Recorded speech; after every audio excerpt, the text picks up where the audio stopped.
आपण जर विचार केला डोंगराच्या एवढ्या वरच्या साईडला बुद्ध लेण्या का कोरल्या जातात, तर या वरच्या साईडला एक पॉझिटिव्हिटी आहे, खालच्या साईडला जर आपण पाहिलं खूप सारी नेगेटिव्हिटी आहे.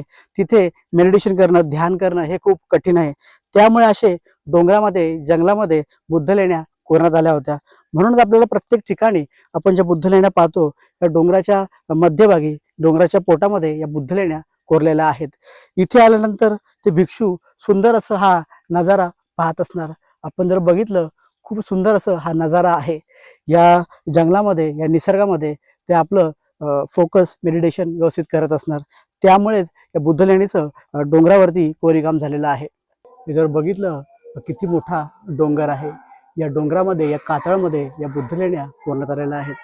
सभामंडपाच्या दोन्ही साईडला आपल्याला बुद्ध लेणींचं कोरीवकाम झालेलं पाहायला मिळतं.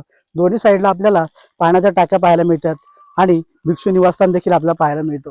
ही जी बुद्ध लेणी आहे ही डबल मजली कोरण्यात आलेली आहे. हे सभामंडप जे पाहिलं हे वरच्या साईडला आहे. त्यांच्या खाली देखील आपण बघू शकतो इकडे भिक्षू निवासस्थान कोरण्यात आलेलं आहे.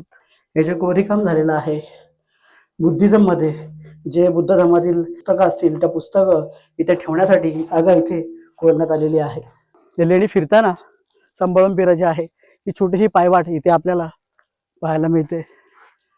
इथे देखील जर पाहिलं हे छोटंसं कोरीवकाम झालेलं आपल्याला दिसतं.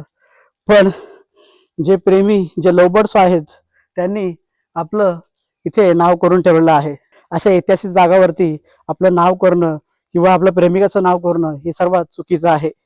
आपला वारसा आहे, यांना टिकून ठेवणं गरजेचं आहे. या वारसांना आपण नाव लिहून आपणच यांचा अपमान करत आहोत.